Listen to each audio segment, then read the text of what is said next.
বিভিন্ন রোমাঞ্চকর গল্প শুনতে আজই সাবস্ক্রাইব করুন আমাদের এই YouTube channel freaky Friday stories.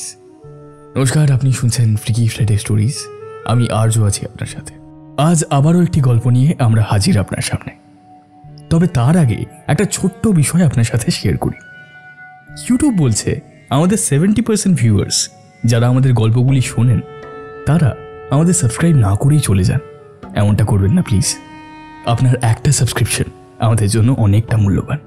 তাই প্লিজ এই গল্পটি যদি আপনার ভালো লাগে, আমাদের কাজ যদি আপনার ভালো লাগে, তাহলে আমাদের সাবস্ক্রাইব করে তারপরেই যাবেন। আপনি যদি চান তাহলে আমাদের একজন মেম্বার হতে পারেন। কিভাবে হবেন?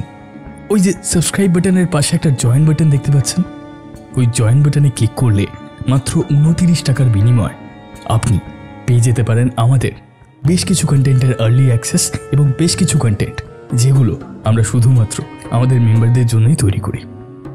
আজ আপনি শুনবেন সুলেখক সুকান্ত দাসের কাহিনী হাড় ভাঙার চড়ে। আমাদের আজকের গল্প পাঠে রয়েছে অ্যাজ অলওয়েজ সায়ন্তন এবং গল্পের সূত্রধার আমি আরজু। শুনতে থাকুন আমাদের আজকের গল্প সুকান্ত দাসের কাহিনী হাড় ভাঙার চড়ে।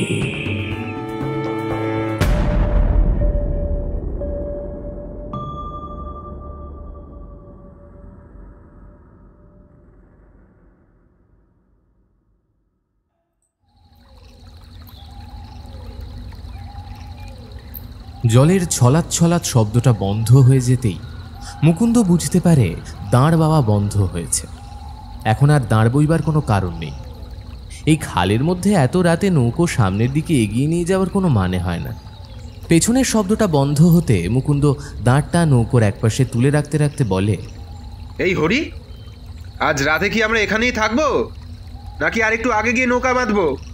হ্যাঁ, না, আর আগে যাওয়ার কোনো দরকার নেই। এইখানেই নৌকা বাঁধলে হবে। আর যে চলতেছি না গো, বড্ড খিদে পেয়েছে। এখন তো মাটিতে নেমে রান্নাবান্না জোগাড় করতেও তো মেলা সময় লাগবে। হরির কথা মিথ্যে নয়। রাত অনেকটা হয়ে এসেছে। সন্ধ্যের পর থেকেই জোয়ারের জল বেড়েছিল। এই খাল যেখানে গিয়ে নদীর সঙ্গে মিশেছে সেখানে মাছ বেশি। ওদের দলে মোট 10 জন লোক। বড় দুটো নৌকো নিয়ে এই 10 জনের দলটা দুদিন আগে দূরের গ্রাম শশধরপুর থেকে এসেছে এই খালপাড়ের কাছে। নদী আর খাল এই দুই পথ মিলিয়ে এই সময়টা অনেক জেলে নৌকো নিয়ে মাছ ধরতে আসে। প্রায় 3-4 দিন রাতের বেলা মাছ ধরে তারপর ফিরে যায় যে যার গ্রামে। শুধু শশধরপুর কেন, তার থেকেও দূর থেকে অনেকেই এসেছে। হরি দড়িটা টানতে টানতে নৌকো খালের একপাশে যেখানে জমির মতো রয়েছে সেদিকে এগিয়ে নিয়ে গিয়ে একটা গাছের সাথে বাঁধল। পেছনে বাকিরা সবাই হেঁটে হেঁটে আসছে। দুটো নৌকো দুপাশে টেনে বড় একটা গাছের সঙ্গে শক্ত করে বেঁধে নৌকোটাকে দুহাতে টানতে টানতে পাড়ের ওপরে খানিকটা তুলে ফেলল। তারপর নিশ্চিন্ত হয়ে মাটির ওপর বসে কোমরের খুদ থেকে বিড়ি বার করে ধরালো। এই মুকুন্দ, এটা সেই খালপাড় না? হ্যাঁ, ওই যে খালের কাছে একবার বিপিন মুখুজ্জে কি যেন দেখেছিল? হ্যাঁ, বিপিন মুখার্জি কোনো খালপাড়ে কিছু দেখেছিল এ কথা মুকুন্দ শুনেছিল বটে, তবে কোন খাল সেটা সে জানে না। নদীপথের পাশে অজস্র খাল রয়েছে। পাশাপাশি দুটো নদী, একটা ছোট একটা বড়। ছোট নদীর সঙ্গে বড় নদী স্থলপথের মাঝখান দিয়ে মাঝে মাঝে গিয়ে মিশেছে। তবে যখন জল কমে যায়, এই খালের মাঝে চড়া পড়ে যায়, তখন গোটা জায়গাটাই একটা দ্বীপের মতো উঁচু হয়ে যায়। এখন বর্ষার সময় খালের জলে একবার কেউ পড়লে আর তল পাওয়া যাবে না। হ্যাঁ, মনে পড়েছে। এইদিকেই তো কোন একটা খালে বিপিন মুখার্জি কিছু একটা দেখেছিল না? কিন্তু এত খাল রয়েছে, তার মধ্যে নিশ্চয়ই এই খালটাই হবে না। এই তুমি ওসব কথা ভেবো না। আরে ওসব মনের ভুল না হলেও চোখের ভুল। বড় বড় মানুষদের এসব বড় বড় ব্যাপার। মুকুন্দ কথাটা উড়িয়ে দিল। হরি কিন্তু উড়িয়ে দিতে পারে না। বিপিন মুখার্জির সঙ্গে সে নিজে কথা বলেছে। তারপরেই তো বিপিন মুখার্জি এই নৌকোর ব্যবসা ছেড়ে দিল। অত বড় মানুষটা দুহাতে টাকা কামাতো নৌকোয় মাছের ব্যবসা করে। সেই ব্যবসাপত্র ছেড়ে দিয়ে শহরে গিয়ে কাঠের দোকান খুলেছে। তবে কি আর করা, মুকুন্দ ঠিকই বলেছে, বড় বড় মানুষদের বড় বড় ব্যাপার। গোটা শরীর ঘেমে গিয়েছিল। এখন অল্প হাওয়ায় সেগুলো গায়ের সঙ্গে মিশতে লাগলো। মুকুন্দ খালি গায়ে জমির ওপরে হেলান দিয়ে শুয়ে পড়ল। বিড়ির ধোঁয়া ওপরের দিকে ছাড়তে ছাড়তে আশপাশে তাকিয়ে দেখতে লাগলো।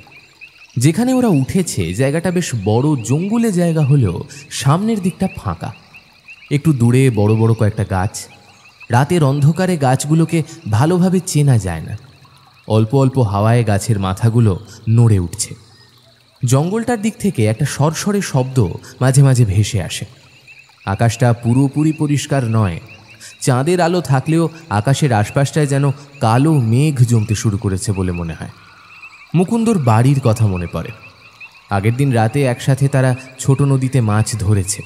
তারপর সেই মাছ আড়তে মহাজনের কাছে দিয়ে আবার সেই রাত্রেই বেরিয়ে পড়েছে এই খাল পাড়ে মাছ ধরবে বলে। এই সময়টাই তো মাছ ধরার সিজন। তাছাড়া বাকি সময়টা টুকটুক করে যেটুকু মাছ ধরা যায় তাতে হাতে টাকা কিছু এলেও তা দিয়ে সংসার চলে না। এসব কথাই ভাবছিল মুকুন্দ। হরি বিড়িটা শেষ করে কখন যেন উঠে বসে নৌকো থেকে ছোট হাত কলটা নামিয়ে কাঠ কাটতে শুরু করেছে। মুকুন্দ হাত লাগালো না। সে জঙ্গলের সামনে পরিষ্কার জায়গাটা ধরে হাঁটতে হাঁটতে পেছনের দিকে গেল। পেছনে যারা নেমেছে তাদের তো এতক্ষণে চলে আসার কথা, দেরি করছে কেন? আর তখনই মুকুন্দর চোখ গেল পেছনের দিকে, যেখানে জঙ্গল শুরু হয়েছে। সেই জায়গাটায় কেউ একজন একরকম উবু হয়ে বসে আছে, দুটো হাঁটুর মধ্যে নিজের মাথা গুঁজে। এই এই কে তুমি?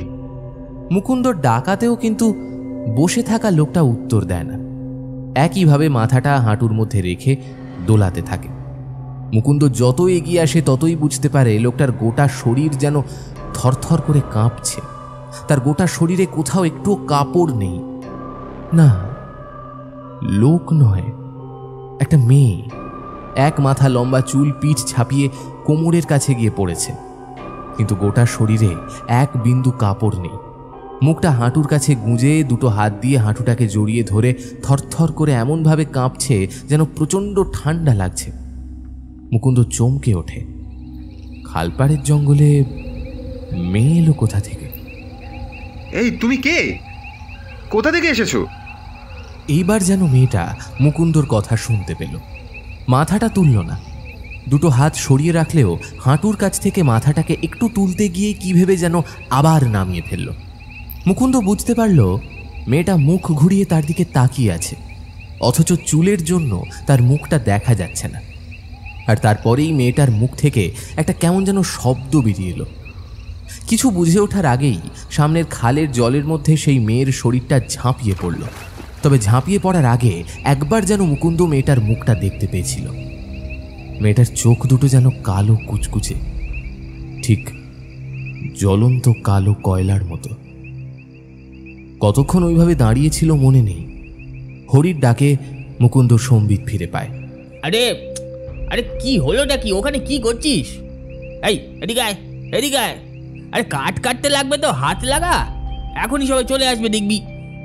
দলের বাকি 8 জন একটু পরেই চলে আসে। সঙ্গে জাল, লাঠি এবং আরও জায়গা নিয়ে ওরা নেমেছিল। সমস্ত বেঁধে নিয়ে বাকি 8 জন যখন ওদের নৌকোর কাছে এসে পৌঁছয় ততক্ষণে কাঠ কাটা হয়ে গেছে। এক জায়গায় মাটি খুঁড়ে মুকুন্দ আর হরি মিলে উনুন বানিয়ে ফেলেছে। তারপর নৌকো থেকে হাঁড়ি এনে তাতে চাল, ডাল, আলু সমস্ত কিছু একসঙ্গে দিয়ে রান্না বান্না শুরু হয়। এই সময়টা ওদের করার মতো কিছু নেই, তাই জঙ্গলের সামনের ফাঁকা জায়গাটায় গোল করে বসে ওরা গল্প করে, বাকি সময়টা কাটিয়ে দেয়। মুকুন্দ আর হরি রান্নায় মন দিয়েছিল। একসময় মুকুন্দ বলে, এই এই বিপিন মুখার্জি খালপাড়ে কি দেখেছিল বলতো? কেন তোর আবার ওর কথা জানবার ইচ্ছে হলো কেন? আরে ও ভুলও তো দেখে থাকতে পারে। আর বিপিন মুখুজ্জে কিন্তু কখনো পরিষ্কার করে বলেনি যে ঠিক কি দেখেছে। সে বলেছিল আদৌ অন্ধকারে এসে কিছু একটা দেখেছে, আর সেটা দেখবার পর আর মাছের ব্যবসা করবে না। আরে সে তো বুঝলাম, কিন্তু তোকে কিছু বলেছে তো? ওই বলেছিল যে একটা মেয়েকে দেখেছিল। মেয়েটা ওই একবারই মাত্র বিপিন মুখুজ্জেকে দেখা দিয়েছিল, কিন্তু ওই একবারই বিপিন মুখুজ্জে যা ভয় পেয়েছিল। তারপর তো বুঝতেই পারছিস বড় লোকেদের আলাদা ব্যাপার, সব কিছু তো আর আমাদের মতো গরিব জেলেদেরকে খুলে বলবে না। কিন্তু শোন, তুই একদম চিন্তা করিস না। তুই তো নিজেই বললি এখানে এতগুলো খাল রয়েছে, এতগুলো খালের এতগুলো খাল পাট কোথায় কি দেখেছে? আচ্ছা আচ্ছা, ওসব থাক। তখনের মতো সবাই চুপ করে গেলেও মনের মধ্যে থেকে কিন্তু ব্যাপারটা গেল না। সম্পূর্ণ নিরাভরণ হয়ে একটা মেয়ের এমনভাবে জলের ধারে বসে থাকা, তারপর মুকুন্দ যেই তাকে দেখতে পেয়েছে অমনি সঙ্গে সঙ্গে জলের মধ্যে ঝাঁপিয়ে পড়া। মুকুন্দর স্পষ্টভাবে মনে আছে মেয়েটা খালের জলের মধ্যে পড়লেও জল থেকে আর ওঠেনি। পরদিন সকালে ওরা আবার পরিকল্পনা করতে থাকে কোন দিকটায় আজ বিকেলের পর জাল ফেলা হবে। সারাদিন খালপাড়ের কাছে ঘুরে ঘুরে জায়গা ঠিক করে দুপুরে ফিরে এসে আবার রান্নাবান্না করে খেয়ে দিয়ে বিকেল পর্যন্ত খালপাড়ে ঘুমিয়ে নেয় ওরা। ওদের দলের মধ্যে যে বড় জেলে রয়েছে তার নাম সাধন।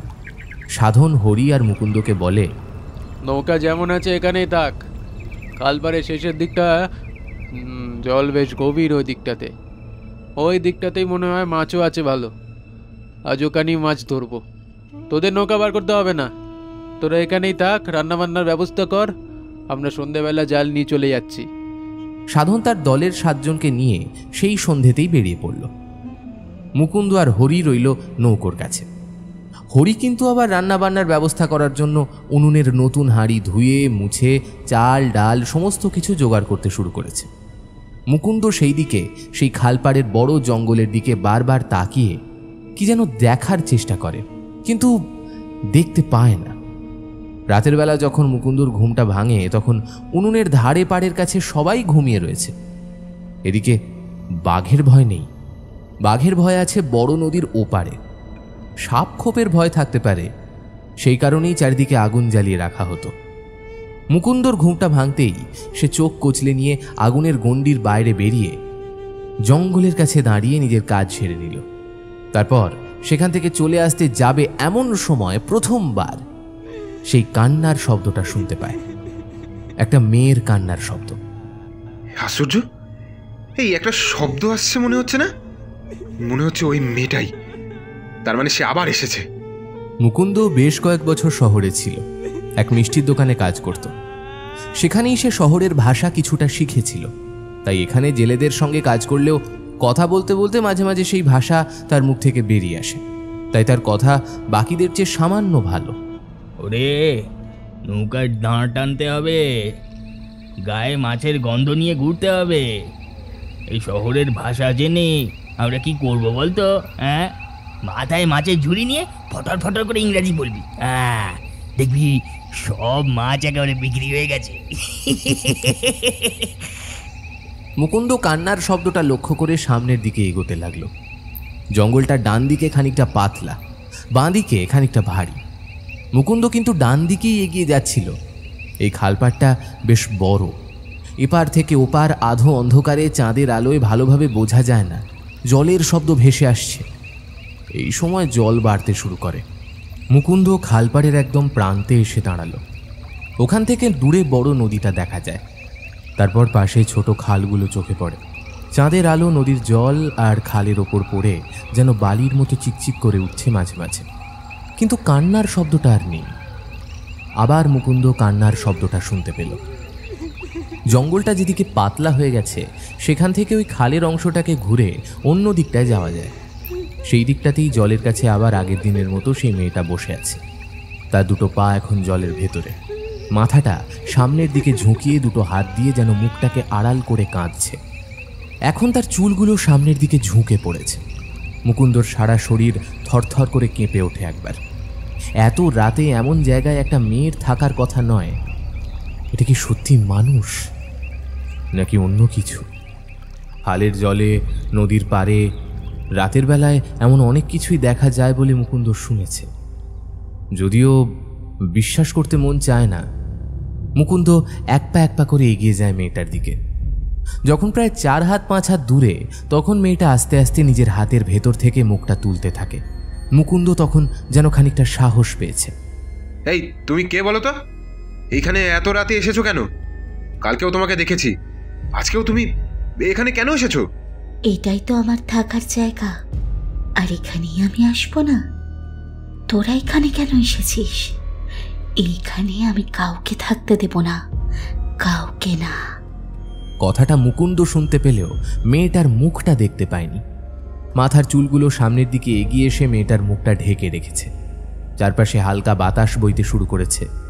কোথা থেকে যেন একটা অদ্ভুত সুন্দর গন্ধ এসে তার নাকে লাগছে। মুকুন্দ আরেকটু এগিয়ে যায়, মেয়েটার পাশে হাঁটু গেড়ে বসে বলে, কিন্তু কেন? এইখানে আমরা থাকলে তাতে তোর কি সমস্যা? এটা আমার জায়গা। এইখানে তোরা যখন পা দিয়েছিস তখনই আমার বড় কষ্ট হয়েছে। এখানে তোরা কিছুতেই থাকতে পারবি না, কিছুতেই না। দেখছিস না আমার অবস্থা? মুকুন্দ মেয়েটার গায়ের দিকে ভালো করে তাকায়। এতক্ষণে বুঝতে পারে তার গোটা শরীর থেকে যেন জল ঝরছে। শরীরে বিন্দুমাত্র কাপড় নেই। মাথার চুলটা দিয়ে সে শুধু মুখ নয়, নিজের বুকটাকেও যেন আড়াল করে রাখার চেষ্টা করছে। হাত পা দিয়ে এমনভাবে নিজেকে আড়াল করে আছে, শুধুমাত্র পেছনের খোলা পিঠের দিকটা ছাড়া আর কোনো কিছুই ভালোভাবে বোঝা যায় না।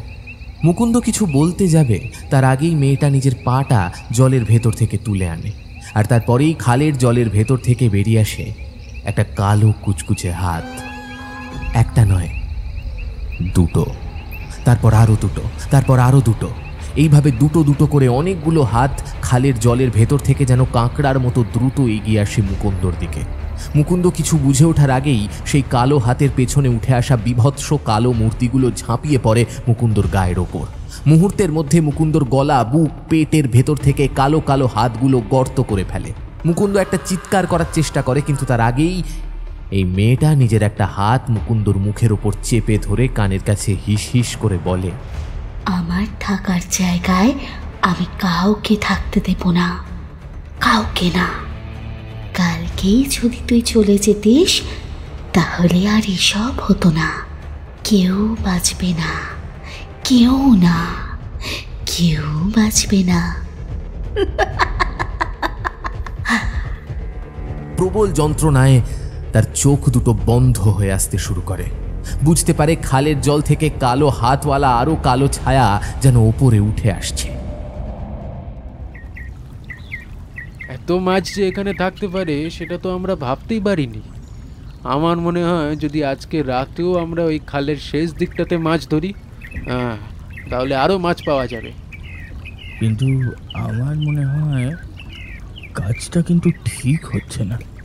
এই খালপাড়ের কোথাও একটা বিপিন মুখুজ্জে কিছু একটা দেখিয়েছিল। আমরা এখানে নৌকা লাগাবার পর থেকে আমার কিন্তু খুব একটা ভালো লাগছে না। সাধন আর জয়ন্ত জানে হরি একটু অন্য ধরনের। সে অনেক কিছু বুঝতে পারে, অনেক কিছু জানে, কিন্তু সবার সামনে হরি এই সমস্ত কথা বলে ফেললে বিপদ হতে পারে।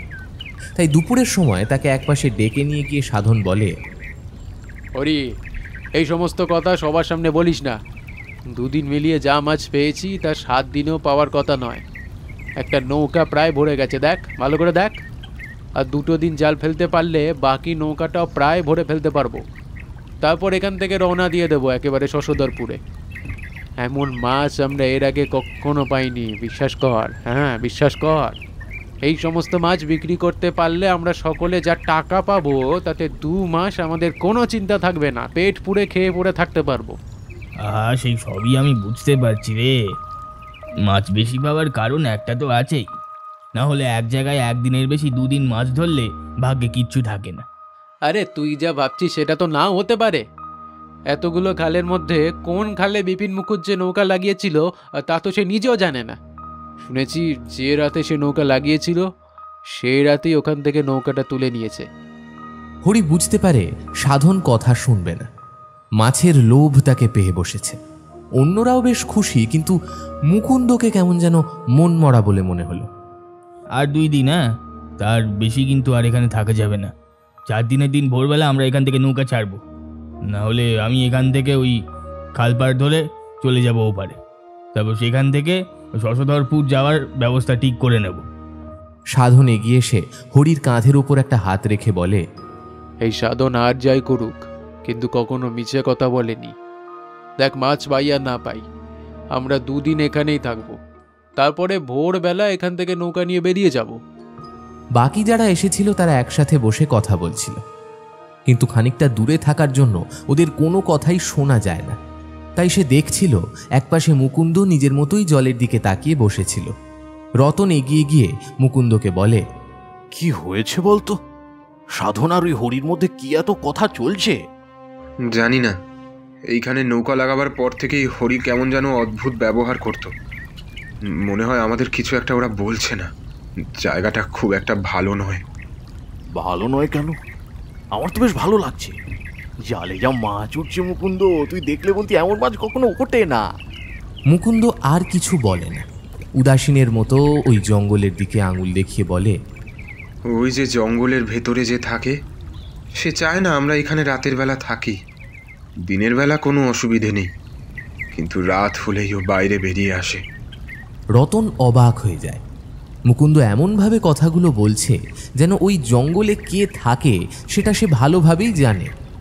রতন মুকুন্দকে চেপে ধরে, কিন্তু মুকুন্দ আর কিছুই বলতে চায় না, শুধু হাসে আর অদ্ভুত গলায় বলে, সময় হলে সব বুঝতে পারবি। আর 2 দিন তো এখানেই থাকবি, তাই না? সাধন, মুকুন্দ, রতন, হরি এই 4 জন ছাড়া আর কেউ কোনো কিছুই জানতো না। তারা নিজেদের মতন মাছ ধরে খায়, ফাঁকা সময় একসাথে বসে আড্ডা মেরে সময় কাটিয়ে দেয়। কে কি করলো, কে কি বলল, সেই সব নিয়ে তাদের কোনো মাথা ব্যথা নেই। শুধু ওরা 4 জন বুঝতে পারল এই খালপাড় আর খালপাড়ের জঙ্গল নিয়ে কিছু একটা ভেতরে ভেতরে ঘটছে। সেদিন বিকেলে সাধন তার দলবল নিয়ে আগেই মাছ ধরতে চলে গেল। খালের পাড়ে রইল শুধু হরি আর মুকুন্দ। মুকুন্দকে বেশ চুপচাপ দেখে হরি বলল, এই মুকুন্দ, আমার কিন্তু মনে হয় কিছু একটা বিপদ হতে চলেছে। আমার চারপাশটা কিন্তু ভাই ভালো লাগছে না। তাছাড়া ওই খালপাড়ের জঙ্গলের সব কিছু কেমন অদ্ভুত। হ্যাঁ, কাল রাতে আমি একটা ব্যাপার লক্ষ্য করলাম, জানিস? মুকুন্দ চমকে ওঠে। হরি সামনের জলের দিকে তাকিয়ে বলতে থাকে, কাল রাতে হঠাৎ কি কারণে যেন ঘুমটা ভেঙে গেছিল। হঠাৎ দেখি তুই নেই। আমি ভাবলাম জঙ্গলের কাছে গিয়েছিস হয়তো কোনো কারণে। আমিও উঠে পড়লাম। আমি ওই দিকটায় হাঁটতে লাগলাম। আগুনের বাইরে বেরিয়ে নিজের কাজ ছেড়ে জলের দিকে গিয়ে দাঁড়ালাম। তখন দেখি খালের জলে জোয়ার আসতে শুরু করেছে নতুন করে। বেশ ভালো লাগছে, ঠান্ডা ঠান্ডা হাওয়া। তাছাড়া ঘুমটা বেশ ভালোই হয়েছিল। তাই জলের ধারে গিয়ে জলের মধ্যে পা ডুবিয়ে একটু বসেছি। একবার ভাবলাম তুই কোথায় গেলি সেটা দেখি, কিন্তু তারপরেই মনে হলো আমার মতো তুই হয়তো এখানেই কোথাও একটা গিয়ে চুপ করে হয়তো দাঁড়িয়ে রয়েছিস। চাঁদের আলোয় চারপাশটা বেশ ভালোই লাগছিল। এমন সময় মনে হলো জলের তলা থেকে কে যেন আমার পাটা নিচের দিকে টানছে। চমকে উঠলাম, সঙ্গে সঙ্গে পা দুটা জলের ওপর তুলে নিলাম। মনে হলো আমার হয়তো মনের ভুল হতে পারে। এই জলে তো আর কুমির নেই, কিংবা এমন কিছু নেই যে ওই জলের তলা থেকে এমনভাবে পা ধরে টানতে পারবে। হতে পারে হয়তো বড় মাছ জোয়ারের জলের সময় আবার খালে ঢুকে গেছে। কথাটা ভেবে ভালো করে চাঁদের আলোয় একবার তাকিয়ে দেখলাম, আর সঙ্গে সঙ্গে দেখি একটা মাছ, বেশ বড়, হ্যাঁ, অন্তত 2 হাত লম্বা তো হবেই, জোয়ারের জলের সঙ্গে খালের ভেতরে এসে ঢুকেছে। এই যে খালের পাড়ের দিকটায়, হ্যাঁ, যেদিকে মাটি বেশি, ওই দিকেই জলের ধাক্কায় ছোট ছোট গর্ত মতো হয়ে গেছে। সেই গর্তের কাছেই বোধহয় মাছটা কোনোভাবে আটকে পড়ে গেছে। তাই ভাবলাম মাছটাকে এইবারে ধরতেই হবে। এখান থেকে তাকে আর কিছুতেই বাঁচতে দেওয়া যাবে না। কিন্তু তখন কি জানতাম এমন একটা ব্যাপার ঘটে যাবে? যদি জানতাম তাহলে তখনই জল থেকে উঠে আসতাম। এমন ব্যাপার আমি জীবনে দেখিনি, বিশ্বাস কর। হ্যাঁ, আমি তাই তোদের সাবধান করছি, জায়গাটা সত্যিই ভালো নয় রে। মুকুন্দ চুপ করে শুনে চলেছে হরির কথাগুলো। কোমরের কাপড়টা ভালো করে গুটিয়ে নিয়ে খালের ধারে জলে নামলাম। প্রথমে পায়ের পাতা ডুবলো, তারপর আস্তে আস্তে মাছটা যেখানে গর্তের কাছে আটকা পড়েছিল সেদিকে এগিয়ে গেলাম। বেশ খানিকটা এগিয়েছি, এমন সময় দেখি মাছটা বোধহয় গর্ত থেকে মুখ বার করতে পেরেছে। পেছন দিকে ঘুরে এসে জলের মধ্যে ঝাঁপিয়ে পড়তে যাবে, আমি ছাড়লাম না। আমিও ঝাঁপিয়ে পড়লাম খালের জলে, দু হাতে মাছটাকে একেবারে চেপে ধরে। মাছটা ছটফট করছে। আমি তাড়াতাড়ি দু হাতে মাছটাকে চেপে ধরে কাপড়ের সঙ্গে জড়িয়ে নিয়ে উঠে দাঁড়াচ্ছি। এমন সময় দেখি পাড়ের কাছে কি যেন একটা বসে আছে। হ্যাঁ, মাছের টানে কখন যে আমাদের ওই জায়গা থেকে খানিকটা সরে এসেছে আমার খেয়াল নেই। পাড়ের কাছে যে বসে আছে তার মুখটা ভালোভাবে দেখতে পেলাম না। দুটো হাত দিয়ে মুখের কাছটা এমনভাবে ঢেকে রেখেছিল ভালোভাবে বোঝা যায় না। তার মাথার চুলগুলো হাঁটুর সামনে এসে পড়েছে। আমি মাছটাকে তখনও জড়িয়ে ধরে রেখেছি। আর তারপর দেখি অদ্ভুত গলায় সেই মেয়েটা বলছে, ওকে ছেড়ে দে, ছেড়ে দে ওকে। এই এই কে তুই? হ্যাঁ, কে তুই? দিনের বেলা তো তোকে এখানে দেখিনি। আর তাছাড়া এখানে আমাদের নৌকো ছাড়া আশেপাশে তো আর এই এই 2 দিনের মধ্যে কোনো নৌকো আসেনি। আমার কথায় মেয়েটা অদ্ভুতভাবে হাসতে লাগলো, কিন্তু মাথাটা তুলল না। ততক্ষণে আমার হাতের মাছটা আরও ছটফট করতে শুরু করেছে। সে কি প্রবল ছটফটানি! যেন মনে হচ্ছে তার শরীরে একটা নয় 1000 মাছের জোর। আমি লুঙ্গিটা ততক্ষণে খুলে ফেলে লুঙ্গির ভেতরে মাছটাকে একেবারে জড়িয়ে ফেলেছি। কোনো রকমে বুকের মধ্যে মাছটাকে ভালো করে কায়দা করতে করতে সামনের দিকে তাকিয়ে দেখলাম সে তখনও বসে আছে। চাঁদের আলোয় তার চারপাশটা দেখা যায়, কিন্তু তাকে দেখা যায় না। তার গোটা শরীর উলঙ্গ, কেমন যেন ভেজা ভেজা। সে আবার বলল, প্রাণী যদি বাঁচতে চাস তাহলে ওকে ছেড়ে দে। ওইখান থেকে একটা মাছও নিয়ে তোরা ফিরতে পারবি না। এবার আমি একটু ভয় পেলাম। মেয়েটা নিজের মুখটা লুকিয়ে রেখে কথা বলছে বলে নয়, তার গলার স্বর শুনে আর তার সঙ্গে মাছটার অদ্ভুত শক্তি বেড়ে যাচ্ছে দেখে মাছটা যেন তখন আমায় একেবারে টানতে লাগলো।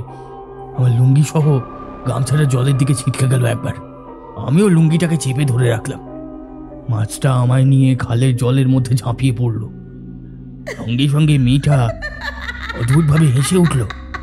মাছটাও চলেছে, আমিও তাকে চেপে ধরে খালের জলে জোয়ারের সঙ্গে ভেসে চলেছি ওই বড় নদীর দিকে। বেশ খানিকটা যাওয়ার পর মনে হলো কোথাও একটা গন্ডগোল রয়েছে। ওই ওই ওই মাছ আমার চাই না। কথাটা ভাবার সঙ্গে সঙ্গেই লুঙ্গির টানটা কমে গেল।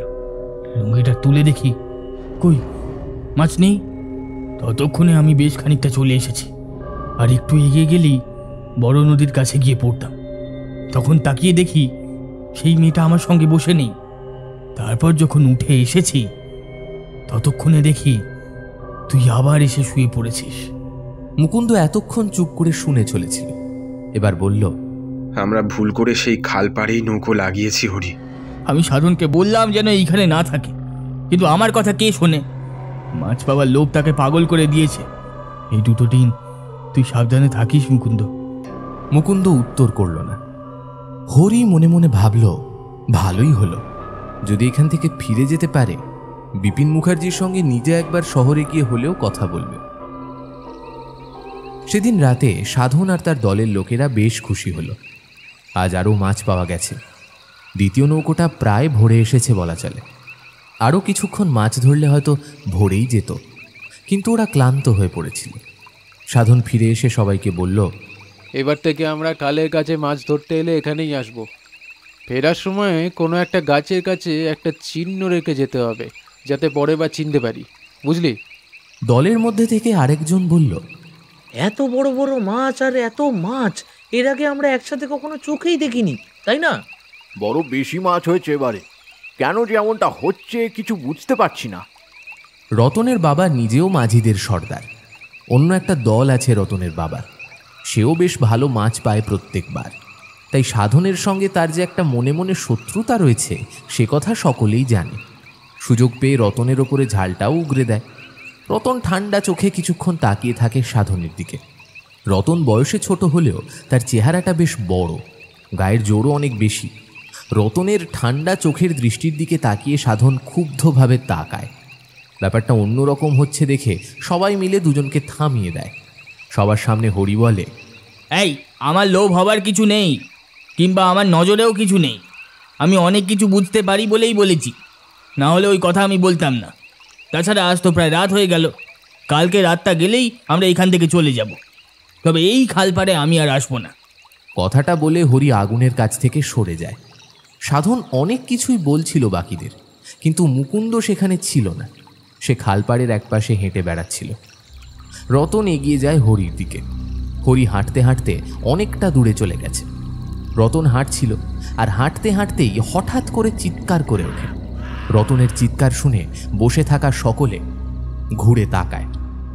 দু একজন উঠেও আসে, আর তারা চোখের সামনে দেখতে পায় খালের জল থেকে বেরিয়ে আসা কালো কালো দুটো হাত রতনের দুটো পা ধরে টানতে টানতে জলের দিকে নিয়ে যাচ্ছে। হরি চিৎকার করে ছুটে আসে, কিন্তু রতন আর হরির মধ্যে বিস্তর ফারাক। তোরা বাঁচা আমায়, কে যেন আমার জলের মধ্যে নিয়ে যাচ্ছে, আমার বাঁচাও। রতনের কথাটা বলার প্রয়োজন ছিল না। তখনই জ্বলন্ত কাঠ হাতে নিয়ে কয়েকজন ছুটে আসে রতনের কাছে। রতন দুহাতে ছোট ছোট গাছ আঁকড়ে ধরেছিল, তাতেই জলে থাকা হাত দুটো তাকে পুরোপুরি জলের মধ্যে নিয়ে যেতে পারেনি। দলের মধ্যে দুজন আর তার সঙ্গে হরি ছুটে আসে। তিনজনে মিলে রতনের হাতটা ধরে তাকে টানতে থাকে। সাধন এসে দাঁড়িয়েছে একটু আগে। রতনের সঙ্গে তার যে কথা কাটাকাটি হয়, তখন সে সমস্ত কিছু ভুলে গেছে। জলের মধ্যে থেকে দুটো কালো কুচকুচে হাত বেরিয়ে এসে রতনকে টানছে। এই সময় শত্রুতা কেউ মনে রাখে না। বাকিরাও এসে হাত লাগায়, কিন্তু মুকুন্দর দেখা নেই। বাকিরা রতনকে টানতে টানতে ওপরের দিকে তোলার চেষ্টা করছে।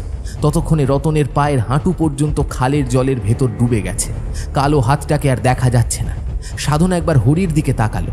হরির ঠান্ডা রক্তচক্ষু সাধনকে আর একটাও কথা বলতে দিল না।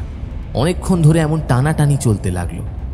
ক্রমে সকলে বুঝতে পারল রতনের শরীরটা ওদের সবাইকে নিয়ে আস্তে আস্তে খালের জলে ডুবে যাচ্ছে।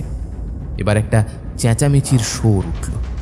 সাধন আর হরিও হাত লাগিয়েছে, কিন্তু কিচ্ছু করা যাচ্ছে না। রতন বারবার চিৎকার করছে আর বলছে, হরি, হরি তোরা ঠিক বলেছিলি, এই খালপাড়ে কিছু আছে।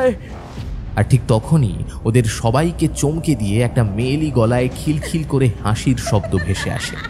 হরি বুঝতে পারে চাঁদের ওপর কালো মেঘের আস্তরণ আস্তে আস্তে সরতে শুরু করেছে।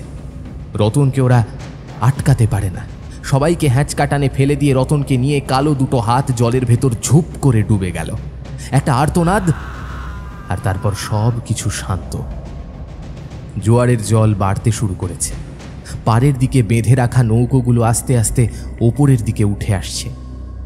রতনকে এমনভাবে হারিয়ে ওরা সকলেই পাথরের মূর্তির মতো বসেছিল। ঠিক তখনই সাধনের নজর পড়ে মুকুন্দ সেখানে নেই। মুকুন্দ কই? হ্যাঁ, মুকুন্দ কোথায় গেল? একটু আগেই তো এখানেই ছিল, কোথায় গেল? এখানে আর এক মুহূর্ত না। তোরা এক্ষুনি চল চল, আগুনের কাছে সবাই মিলে একসাথে বসবো। আর এখানে এক মুহূর্ত নয়, কালকে সকালেই আমরা এখান থেকে বেরিয়ে পড়ব। হরি, আমাকে ক্ষমা করিস। তখন হরি ক্ষমা করার মতো ভাবনায় নেই। এমনিতেই দলের দুজন কমে গেছে, বাকি রয়েছে আর 8 জন। গোটা রাতটা যে কিভাবে কাটবে সেটাই হরি ভাবতে লাগলো। ছুটতে ছুটতে ওরা সকলে এসে আগুন বাড়িয়ে তুলল। চারপাশে যেন আগুনের একটা গণ্ডি, আর সেই গণ্ডির মধ্যে 8 জন চুপ করে বসে আছে। ওদের নৌকো দুটো জলের একপাশে মাঝে মাঝে অল্প অল্প দুলছে। তার মধ্যে মাছগুলো চাপা দেওয়া রয়েছে বড় একটা ত্রিপল দিয়ে। হরি, আমার মনে হচ্ছে বিপিন মুখার্জির ওই গল্পটা কিন্তু মিথ্যে নয়, সে গল্পটা সত্যি। বিপিন মুখার্জি সে কথা সতীনাথের কাছে বলেছিল, সতীনাথ আমায় সে কথা বলেছে। তবে আমি তখন বিশ্বাস করিনি, কিন্তু এখন মনে হচ্ছে। সাধনের কথা শেষ হতে না হতেই একটা মেয়েলি গলায় কে যেন হেসে উঠল।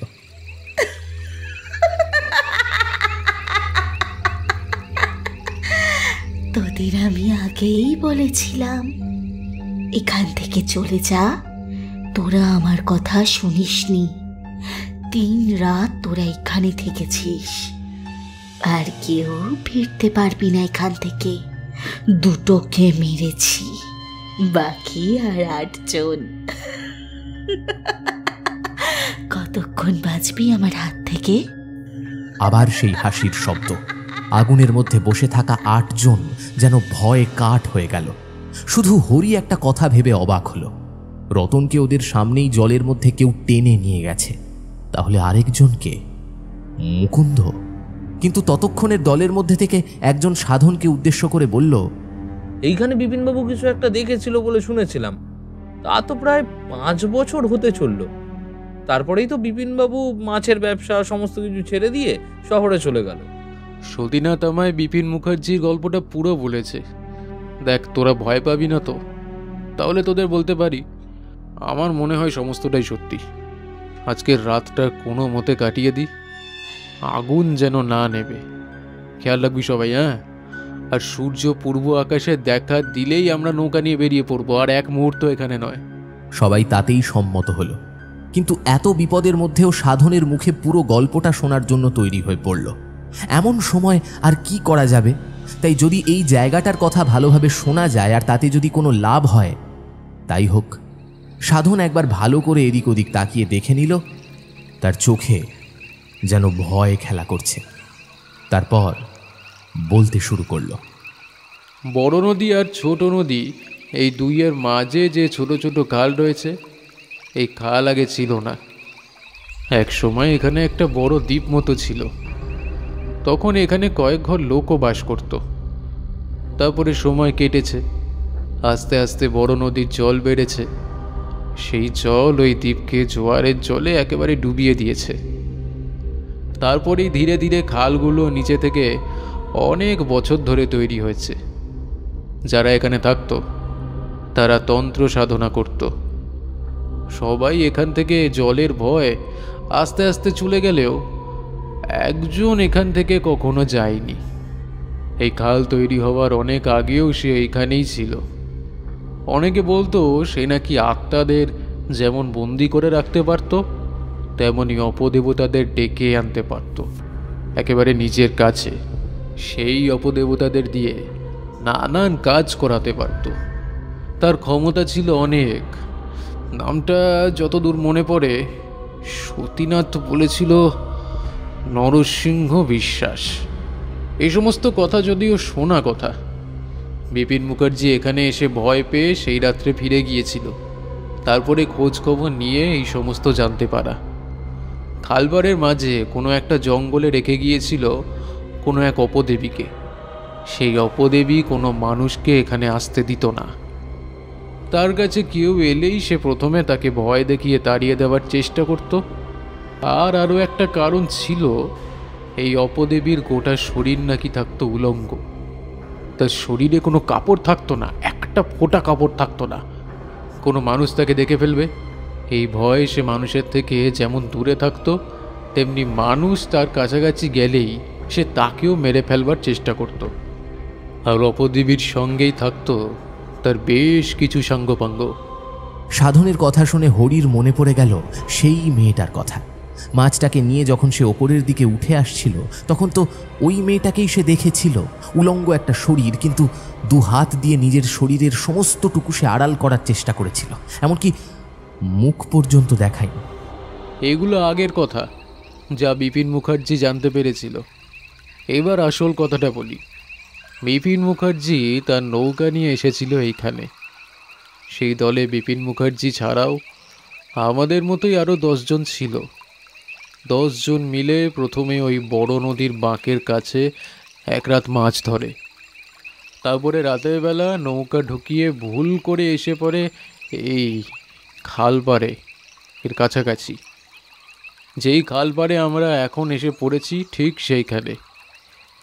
রাতের বেলা খাওয়া দাওয়া সেরে সবাই যখন ঘুমাতে গিয়েছিল, তখন বিপিন মুখার্জি কী কারণে যেন খালপাড়ের ধারে ঘুরে বেড়াচ্ছিল। এমন সময় একটা কান্নার শব্দ শুনে জঙ্গলের ভেতর দিকে তার চোখ চলে যায়। সাধন এতটা মাত্র বলেছে, ঠিক তখনই জঙ্গলের ভেতর থেকে অদ্ভুত গলায় হাসির শব্দ ভেসে আসে। দলের মধ্যে একজন চিৎকার করে বলে, ওটা কি? জলের মধ্যে থেকে 2টো হাত বাইরে বেরিয়ে আসছে। হরি সঙ্গে সঙ্গে সেই দিকেই তাকায়। হরির বেশ কিছু মন্ত্র জানা ছিল, তাই সে একদলা মাটি তুলে নিয়ে বিড়বিড় করে মন্ত্র পড়ে সেই মাটিটুকু জলের দিকে ছুঁড়ে দিতেই হাত দুটো যেন চোখের নিমেষে মিলিয়ে যায় জলের তলায়। তারপর কি হলো? আরে আমাদের সব কথা বলো, না হলে আমাদের বিপদ বাড়বে, বই কমবে না। বিপিন মুখার্জি দেখতে পেল কে একটা বসে আছে জলের কাছে। সেদিকে এগিয়ে গেল বিপিন মুখার্জি। তার সাহসের কথা ও তোমাদের ভালো মতোই তো জানা আছে। মেয়েটাকে দেখে সে আরো খানিকটা এগিয়ে যায়। কে কে রে, ওইখানে কি করছিস? তুই কে? তুই এখানে এসেছিস কেন? যাদের নিয়ে এখানে এসেছিস তাদের নিয়ে এখান থেকে চলে যা। আমি মানুষের সামনে বাইরে বেরোতে চাই না। এইসব পাগলের মতো কথা বলছিস? জানিস আমি কে? আমি বিপিন মুখুজ্জে, শশধরপুরে থাকি। আশেপাশে গ্রামের লোকেরা আমার নাম সবাই জানে। তুই আমায় ভয় দেখাচ্ছিস? হ্যাঁ, তুই এখানে এত রাতে এসেছিস কেন? এখনো ভালো কথা বলছি, এখান থেকে চলে যা, নইলে তোদের সব কটাকে এই খালের জলে ডুবিয়ে মারবো। শুধু শুধু তোদের আমি মারতে চাই না, তাই এখান থেকে চলে যা। এটা আমার জায়গা, ওরা এই জায়গা আমায় দিয়ে গেছে, চলে যা। বিপিন মুখার্জি কিন্তু তখনও বুঝতে পারল না যে সে আসলে কোনো মানুষের সাথে কথা বলছে না। কথাগুলো শুনে তার মনে বেশ রাগ হলো। শশধরপুরে মাছের ব্যবসায় তার মতো টাকা কেউ করতে পারেনি। শহরে শালার কাছে সে একটা বাড়ি কিনে রেখেছে। তাছাড়া শুধু শশধরপুর কেন, আশেপাশের গায়ের অনেকেই বিপিন মুখার্জিকে এক নাকে চেনে। তাকে ওই মেয়েটি এখান থেকে চলে যেতে বলছে। আরেকটু এগিয়ে যেতেই বিপিন মুখার্জি বুঝতে পারে মেয়েটার গায়ে কোনো কাপড় নেই। উলঙ্গ একটা মেয়ে অমনভাবে হাঁটু মুড়ে দুহাত দিয়ে নিজেকে জড়িয়ে ধরে রেখে ঠকঠক করে কাঁপছে যেন। এইবার বিপিন মুখার্জি একটু অবাক হলো। এমন সময় এখানে কোনো মেয়ে আসার তো কথা নয়, তাহলে ওটা কে? ছোট নদী, বড় নদী আর খাল বিলে রাতের বেলা এমন অনেক কিছু দেখা যায়। আমরাও তো নৌকা চালাতে চালাতে কত কিছুই দেখেছি, কত রকম শব্দ শুনতে পেয়েছি। বিপিন মুখার্জি সঙ্গে সঙ্গে বুঝতে পারল এর সাথে বেশি কথা বাড়িয়ে লাভ হবে না, তাই বলল, তুই এখানে এতদিন ধরে আছিস? অনেক বছর ধরে আছি। সেই যখন জল উঠতে শুরু করলো এদিকে, সব জমিতে আস্তে আস্তে ভাঙন ধরল, মাটি ভেঙে ভেঙে পড়ে খাল হয়ে গেল, তখন থেকে আমি এখানে। বিপিন মুখার্জি হিসেব করে দেখল যে এই জমিতে যে একটা দ্বীপ ছিল তা আজ থেকে প্রায় 200 বছর আগেকার কথা। তারপরে নদীর জল বাড়তে বাড়তে বড় নদীর জল ছোট নদীর সঙ্গে খালে গিয়ে মিশেছে। কম করে হলেও 150 বছরে কম তো হবে না। এত বছর আগে থেকে এই মেয়েটা এখানে আছে। ঠিক তখনই তার চোখ চলে গেল মেয়েটা যেখানে বসে আছে তার ঠিক পেছনের দিকের জঙ্গলটাতে। একটা গাছের গায়ে একটা লাল রঙের কাপড় বাঁধা রয়েছে। অনেক পুরনো সেই কাপড়, তবে সেই লাল রঙের কাপড়টা দেখার সঙ্গে সঙ্গেই বিপিন মুখার্জি বুঝতে পারল এই হলো সেই হাড় ভাঙার পাড়। হাড় ভাঙার পাড়? সেই কথা বিপিন মুখার্জি পরে জানতে পেরেছিল। তবে হাড় ভাঙার পাড় কথাটা সে জানত। এখানে খালের সংখ্যা অনেক, কিন্তু যে সমস্ত খালের ভেতরে নৌকা চলতে পারে তার সংখ্যা হাতে গোনা, মাত্র 12টা খালের মধ্যে একটা খালের পাড়ের জঙ্গলে গাছের গায়ে এমন একটা লাল কাপড় বাঁধা আছে। সেই পাড়ে কখনো নামতে নেই। এই খাল পাড়ের নাম হলো হাড় ভাঙার পাড়। অনেকে বলে এখানে যারা থাকতো তারা নাকি মানুষের মৃতদেহ নিয়ে কি সমস্ত তন্ত্রমন্ত্র সাধনা করত। তারপর তাদের গোটা শরীর ভেঙে ছুঁড়ে হাড় বের করে নিত, মাংস রক্ত সমস্ত কিছু নাকি আত্মাদের খেতে দিত। তারপর সেই হাড় পুঁতে রাখতো মাটিতে। শেষ যেই তান্ত্রিক এখানে থাকতো সেই এই পারেই থাকতো, যেখানে আমরা এখন রয়েছি। এই ভেতরের দিকে জঙ্গলের মধ্যেই তার বাসা। বিপিন মুখার্জি এরপরে আর সেই মেয়েটিকে ঘাটায়নি। তবে বিপিন মুখার্জির চোখের সামনে অদ্ভুতভাবে হাসতে হাসতে সেই মেয়েটা খালের জলে ঝাঁপিয়ে পড়ে। আর ঠিক তখনই বিপিন মুখার্জি দেখতে পেয়েছিল খালের জল থেকে কতগুলো কালো কালো হাত যেন একটা একটা করে বাইরে বেরিয়ে আসছে। সেই রাতেই সে ছুটে গিয়েছিল নৌকার কাছে। ততক্ষণে নৌকার ওপর যে সমস্ত মাছ ছিল সব কারা যেন নৌকা থেকে নামিয়ে ফেলেছে। একটা শেষ মাছ ছিল নৌকার উপরে। বিপিন মুখার্জি দেখতে পেল কালো মতো একটা শরীর আস্তে আস্তে উঠে এলো নৌকার একটা পাশ ধরে। তারপর লম্বা হাত বাড়িয়ে মাছটাকে যেন ঈগল পাখির মতো ছোঁ মেরে নিয়ে জলে ডুব দিল আবার। সেই রাতেই সবাইকে নিয়ে বিপিন মুখার্জি নদীর পাড় ছেড়ে চলে গিয়েছিল। তাই কারোর কোনো ক্ষতি হয়নি। কিন্তু আমরা 3 রাত এই নদীর জলে কাটিয়েছি, আমাদের ক্ষতি হবে? আমাদের মনে হয় ক্ষতি হবে না, আমরা বেঁচে যাব। ওই যে পূব আকাশে সূর্য উঠতে শুরু করেছে, পূবের আকাশটা লাল হয়ে আসছে। তার কথায় সকলেই তাকালো সেই দিকে। সত্যিই পূব আকাশটা কেমন যেন লাল হয়ে আসছে। ওরা আর দেরি করলো না। হরির মনে একটা খটকা লাগলো। কিছুক্ষণ আগেই গভীর রাত ছিল, এত অল্প সময়ের মধ্যে পূব আকাশে সূর্য উঠে গেল। কিন্তু বাকিদের উত্তেজনা তার মধ্যেও যেন ছড়িয়ে পড়ল। সাধন আর দেরি করল না, নৌকো খুলে ফেলল। নৌকো নিয়ে সামনে এগোতে এগোতে সাধনের বারবার মনে হতে লাগলো কিছু একটা গন্ডগোল হচ্ছে। এখান থেকে ধরা মাছগুলোকে এত সহজে নিয়ে ওরা বেরিয়ে চলে যাচ্ছে, কিন্তু যত দূর মনে পড়ে ব্যাপারটা এত সহজ নয়। এখানে যে শক্তি রয়েছে সেই শক্তি এত সহজে ওদের ছেড়ে দিতে পারে না। কিন্তু এত সহজে হাড় ভাঙার পার থেকে ওরা সত্যিই ফিরতে পারবে তো? প্রথম নৌকোতে হরি ও তার সঙ্গে আরও 3 জন, পেছনের নৌকোতে সাধনের সঙ্গে বাকি 3 জন। হরি দাঁড় টানতে টানতে বলল, আমার কিন্তু সন্দেহ হচ্ছে, তোরা সবাই সাবধানে থাকিস। হ্যাঁ, দেখিস ওই জলের দিকে কেউ যেন যাবি না, হাত কিংবা পা কিন্তু ভুলেও ডোবাবি না। তুই চিন্তা করিস না, আমরা বেঁচে গেছি। একবার এই খাল থেকে বেরিয়ে নদীতে গিয়ে পড়তে পারলে আর কোনো চিন্তা থাকবে না।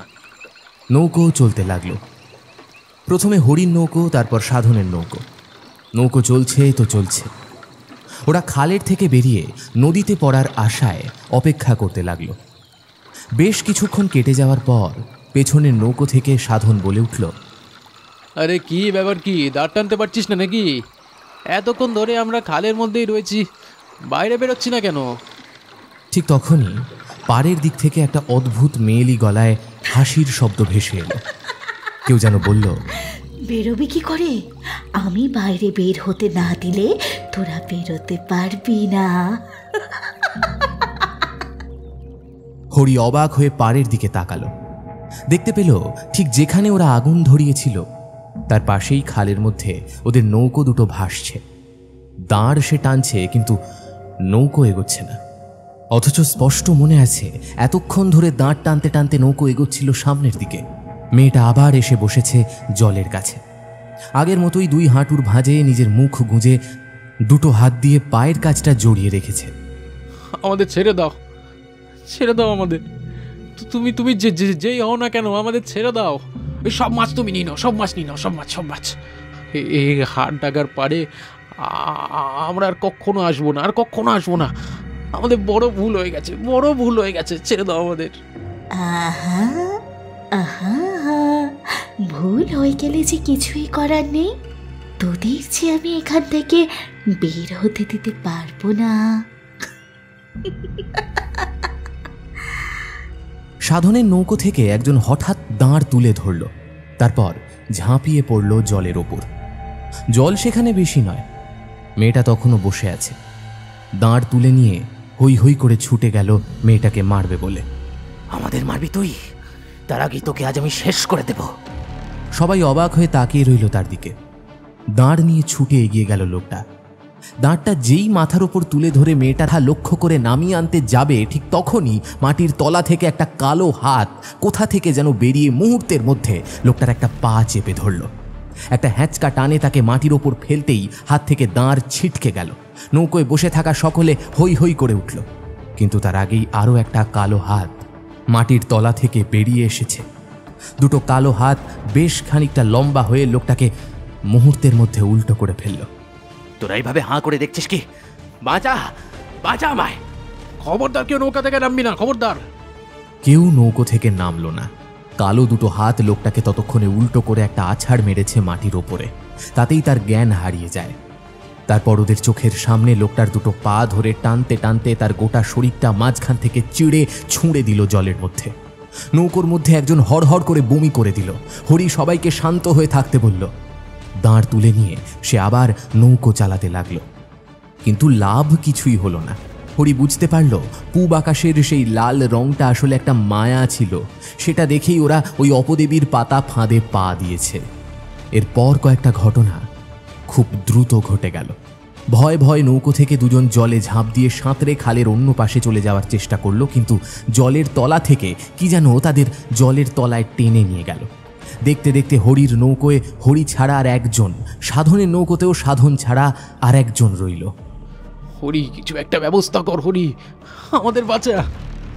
সবাই তো মরেছে, আমরা চারজন যদি মরে যাই তাহলে। হরি কিছু একটা ভাবছে, ঠিক তখনই দেখতে পেল জঙ্গলের ভেতরের দিক থেকে মুকুন্দ বাইরে বেরিয়ে আসছে। মুকুন্দ, মুকুন্দ, ওই ওই ওখানে যাসনি মুকুন্দ? মুকুন্দ, এইদিকে চলে আয়, এইদিকে চলে আয় মুকুন্দ। মুকুন্দ অদ্ভুতভাবে হাসল, তারপর খোনা গলায় বলল,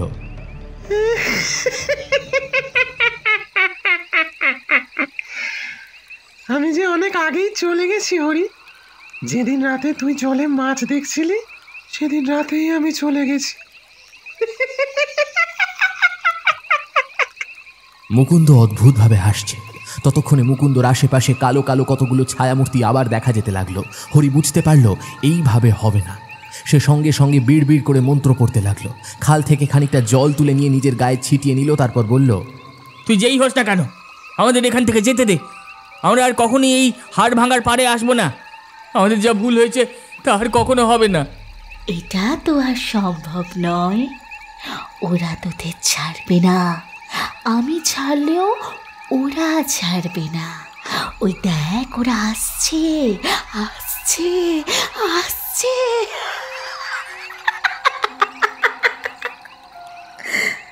মেয়েটার কথা শেষ হওয়ার সঙ্গে সঙ্গে ওরা বুঝতে পারল নৌকোটা দুলছে, আর তার সঙ্গে নৌকোর তলা থেকে কতগুলো হাত যেন আস্তে আস্তে ওপরের দিকে উঠে আসার চেষ্টা করছে। সেই হাতগুলো যেন ওদেরকে জাপটে ধরে জলের ভেতরে নিয়ে যাওয়ার চেষ্টা করছে। সাধন জলে ঝাঁপ দিল, তার সঙ্গে সঙ্গে হরিও। ওরা সাঁতার কেটে এগোতে লাগলো পেছনের দিকে খালের ওপরে। পেছনে নৌকোতে যারা ছিল তারা দুজনে নৌকো সহ ডুবে গেল। কালো কালো হাতগুলো জলের ভেতর থেকে যে ওদের পিছু নিয়েছে তা হরি আর সাধন বেশ ভালোভাবেই বুঝতে পারছিল। খালটা বেশি বড় নয়। খুব দ্রুত সাঁতার কেটে ওরা ওপারে গিয়ে জমির ওপর উঠে পড়ল। সাধন হাঁ করে হাঁফাচ্ছিল, তার মুখ থেকে লালা বেরিয়ে আসছিল। সেইভাবেই কাঁপা কাঁপা গলায় বলল, কি করবি এখন হরি? চুপ চুপ চুপ চুপ চুপ করে এখানে বসে থাকতে হবে। সাবধান, যাই হয়ে যাক না কেন জলের কাছে যাওয়া চলবে না। এখন জ্বালাতে পারলে ভালো হতো, কিন্তু এখন আমাদের কাছে কিছুই নেই। সকাল হলে সাঁতার কেটে নদী পার হয়ে যাওয়া যাবে। হরির কথাতেই সাধন রাজি হলো। ভয় আতঙ্কে তার শরীরও ক্লান্ত হয়ে এসেছে। পাড়ের কাছে হাত পা ছড়িয়ে শুয়ে রইল সে। হরি কিন্তু শরীর ছেড়ে দিল না। সে শুয়ে পড়লেও একভাবে তাকিয়ে রইল ওপরের দিকটায়। চাঁদের আলোয় অস্পষ্টভাবে দেখা গেল ওপারে আর কেউ নেই। কে বলবে একটু আগে দুটো নৌকো আর প্রায় 8 জন লোক সেখানে মারা পড়েছে। চারপাশটা ফাঁকা, কোথাও কেউ নেই। মুকুন্দ, মুকুন্দ তার মানে আগেই মরেছে, বাকিরাও মরেছে। কিন্তু আমাদের এখান থেকে যেভাবেই হোক বেরোতেই হবে। ভোর পর্যন্ত অপেক্ষা করব, কিন্তু তার আগে যে ওরা আবার আসবে সেটা বুঝতে পারছি। সাধন কিন্তু শোয়ার সঙ্গে সঙ্গে কেমন যেন এলিয়ে পড়েছে। হরি খেয়াল করেনি নৌকো থেকে নামার সময় সাধনের পায়ে নৌকোর একদিকের মোটা কাঠে প্রচণ্ড ধাক্কা লাগে। তাতেই তার পায়ে কেমন যেন আঘাত লেগেছিল। ব্যথায় কোকিয়ে উঠলেও সাধন ব্যাপারটা কাউকে বুঝতে দেয়নি। নিচের পায়ের দিকে একটা ক্ষত হয়েছিল। নৌকোর একপাশে লেগে সেখান থেকে রক্ত বেরিয়ে এসে ঘাস ভিজিয়ে দিল। অনেকক্ষণ শুয়েছিল ওরা। হঠাৎ করে হরির কি যেন একটা মনে হয়। সে একপাশে তাকিয়ে দেখে সাধন জলের কাছে গিয়ে দাঁড়িয়েছে। চিৎকার করে হরি বলে, এই সাধন, কি করছিস? আরে চলে আয়, চলে আয়, চলে আয় বলছি ওখান থেকে। ওখানে যাস না, চলে আয়। আমার জন্যই সবাই মরেছে, আমার জন্য। 8খানা প্রাণ আমি কেড়ে দিয়েছি, আমার আর বেঁচে থেকে কি লাভ বলতো? আমি বেঁচে থাকলে বারবার মনে হবে আমার জন্য ওরা মরেছে, আমি খুনি ওদের। না না, বেঁচে থাকবো না, আমি আমি আমি বেঁচে থাকবো না, আমি বেঁচে থাকবো না। পাগলামি করিস না সাধন, এখন এসব কথা ভাববার সময় নয়। এখন যেভাবেই হোক আমাদের প্রাণ বাঁচাতে হবে। সাধন পেছনে ঘুরে তাকায়। চাঁদের আলোয় তার চোখের কোণে জল টলটল করছে। তার মতো একটা শক্ত, রুক্ষ, কথায় কথায় গালাগাল দেওয়া মানুষের চোখে জল দেখে হরির বুকের ভেতরটা কেমন করে ওঠে। আমার আমার কথা শোন, যা হওয়ার তো হয়ে গেছে, তোর কোনো ভুল ছিল না তাতে। তুই তো ভালোর জন্যই সবাইকে নিয়ে মাছ ধরতে এসেছিলি। বেশি মাছ পেলে সবার ঘরে একটু ভাত চড়তো, তাতে সবার মুখে হাসি ফুটতো। শশধরপুরে জেলেদের জন্য তুই যে কতটা ভাবিস সে কথা সকলে জানে, আমিও জানি। তবে প্রথমবার এত বেশি মাছ দেখে কিন্তু আমার সন্দেহ হয়েছিল, তাই তোকে এইসব কথা বলেছিলাম। আমার কথা শোন ভাই আমার, ওখান থেকে চলে আয় ভাই। সাধন পেছনের দিকে ঘুরে ম্লান হাসে, তারপর এক পা করে নেমে যায় জলের দিকে। হরি ছুটে যায় তাকে ধরার জন্য, কিন্তু তার আগেই জলের ভেতর থেকে কালো কালো কতগুলো হাত চেপে ধরেছে সাধনের পা। তারপর হ্যাঁচকা টানে তাকে ফেলে দিয়েছে খালের জলে। আতঙ্কে শিউরে ওঠে হরি। সাধনের চিৎকারটা খালের জলের মধ্যে মিলিয়ে যাওয়ার পরে জলের কাছে বসে প্রচণ্ড ঠান্ডায় কাঁপতে থাকে সে। নিজের দুটো হাঁটু জড়ো করে হাঁটুর ওপরে নিজের মাথাটা রাখে, তারপর আস্তে আস্তে দুটো হাত দিয়ে জড়িয়ে নেয় হাঁটুর কাছটা। চাঁদের আলো হরির গায়ের ওপর এসে পড়েছে। তার শরীর থেকে আস্তে আস্তে খুলে আসতে যায় তার লুঙ্গিটা। হরির গোটা শরীরটা প্রচণ্ড ঠান্ডায় তিরতির করে কাঁপতে থাকে, আর কাঁপতে কাঁপতে হঠাৎ করে যেন তার মাথার চুলগুলো সাপের মতো কিলবিল করতে করতে ছড়িয়ে যায় পিঠের কাছ পর্যন্ত। হরির লোমওয়ালা বুক, হাত পা সব কিছু কেমন যেন বদলে মসৃণ হয়ে যায় একটু একটু করে। চাঁদের আলোয় হরির গোটা শরীরটা বদলে একটা মেয়ের মতো হয়ে যায়। আর তারপরেই হরি মাথা তোলে আর মুখটা চুলের আড়ালেই রয়ে যায়। হাসতে হাসতে হরি বলে,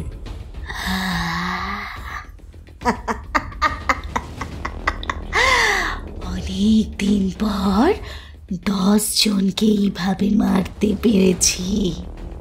আবার আমার ক্ষমতা বেড়ে গেল, আবারও বেড়ে গেল। ততক্ষণে নদীর জলের কাছ থেকে একটা একটা করে কালো হাত ওপরে উঠে আসছে, আর তার সঙ্গে উঠে আসছে একটা একটা করে কঙ্কাল। যেন জলের তলায় এই মাত্র তাদের শরীর থেকে কেউ রক্ত মাংস সমস্ত কিছু ছাড়িয়ে ফেলেছে। 9টা কঙ্কাল অক্ষত থাকলেও একটা কঙ্কাল কেমন যেন ভাঙা চোরা। মেয়েটা উঠে দাঁড়ায়, তার চুল নেমে এসেছে পেটের কাছ পর্যন্ত, মুখ দেখা যায় না। একটা একটা করে কঙ্কালকে মাটির ভেতর কবর দিতে শুরু করে। কবর খুঁড়তে হয় না, কালো কালো কতগুলো হাত নিজে থেকেই কবর খুঁড়ে দিচ্ছে। শুধু তার ভেতরে কঙ্কালগুলোকে ফেলে চাপা দিচ্ছে সে।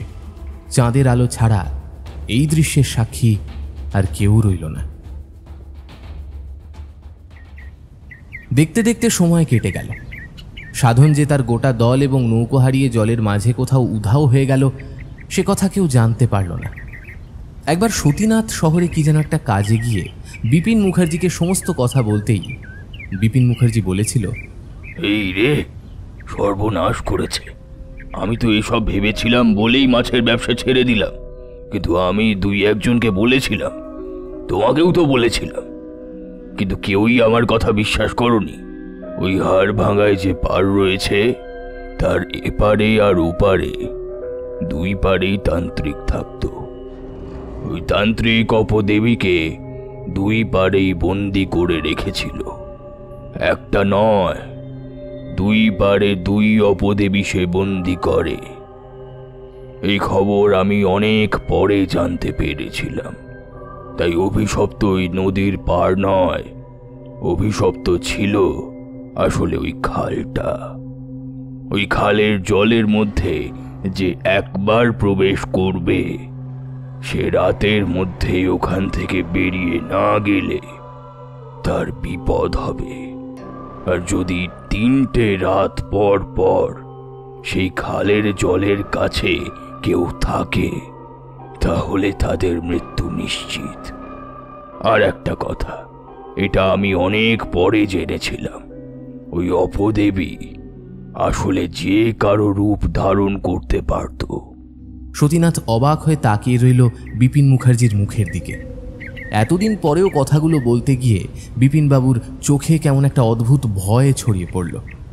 বিপিন মুখার্জি আরও অনেক কিছু বলছিল, সতীনাথ সেই সমস্ত কথা শুনতে পেল না। শুধু শুনতে পেল বিপিন মুখার্জি বলছে, 10টা খালের মধ্যে ওই খাল যে কোনটা তা রাতের অন্ধকারে চেনাই হলো সবচেয়ে কষ্টের ব্যাপার। কিছুতেই বোঝা যায় না। শুধু ওই খালের গাছের গায়ে কারা যেন একটা লাল কাপড় বেঁধে দিয়েছিল 2 পাড়ে। দিনের বেলায় সেই কাপড় দেখা গেলেও রাতের বেলায় আর সেই কাপড় দেখা যায় না। এবার বুঝলে কেন মাছের ব্যবসা ছেড়ে দিয়েছিলাম? সতীনাথ সবই বুঝল, কিন্তু এমন কথা কি কেউ আর বিশ্বাস করবে? কেউ কি বিশ্বাস করবে এত বছর ধরে ওরা যে খালের মধ্যে মাছ ধরছে, সেই খালের মধ্যেই কোনো একটা খাল আসলে হাড় ভাঙার 2 পাড়ের মাঝে রয়েছে, আর সেই খালের মধ্যে রয়েছে কোনো এক অপদেবী আর তার সাঙ্গপাঙ্গ, যারা 2টো গোটা নৌকো সহ 10টা মানুষকে একেবারে নিরুদ্দেশ করে দিতে পারে? বিপিন মুখার্জি কখনো শশধরপুরে ফেরেনি। সতীনাথ একথা 2-1জনকে বললেও কেউ তারা বিশ্বাস করেনি। তবে বিপিন মুখার্জির কথা অনেকেই বলতো। একটা লোক অকারণে ভয় পেয়ে গ্রাম ছেড়ে শহরে বাস করছে। এরপর হয়তো অনেকেই ওই বাড়ি নদী থেকে ছোট নদীর মাঝের খালের মধ্যে ঢুকে গেছিল। হয়তো রাতের অন্ধকারে কোনো নৌকো আশ্রয় নিয়েছিল সেই হাড় ভাঙার 2 পাড়ের মাঝে খালের জলে।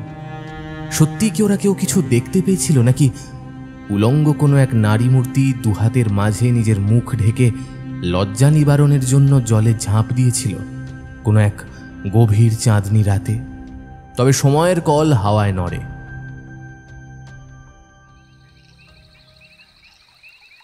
আবার একদিন হাড়ভাঙার চরের কাছে বড় নদী থেকে ছোট নদীর মাঝের খালের ভেতরে এসে ঢুকল। একটা নৌকো থেকে হুড়মুড় করে নেমে এলো কয়েকজন লোক। তাদের মধ্যে থেকে একজন বলল, বড্ড খিদে পেয়েছে রে, আজ নদী থেকে বড় মাছ ধরেছি, তাড়াতাড়ি রান্না চাপা, মাছ খেতে হবে। বাকিরা তার কথায় হেসে উঠল।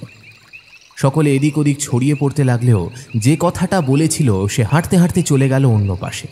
একটা মেয়ের কান্নার শব্দ শুনে সে আস্তে আস্তে দলের বাকিদের ছেড়ে এগোতে লাগলো হাড় ভাঙার চরের একটা পাড় ধরে।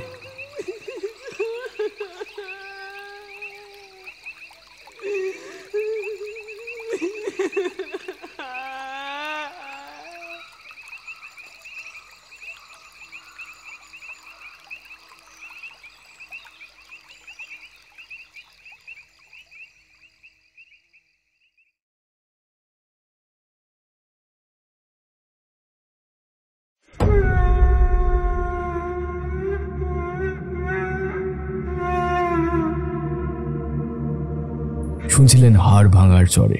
আমাদের আজকের গল্প পাঠিয়েছিল সায়ন্তন।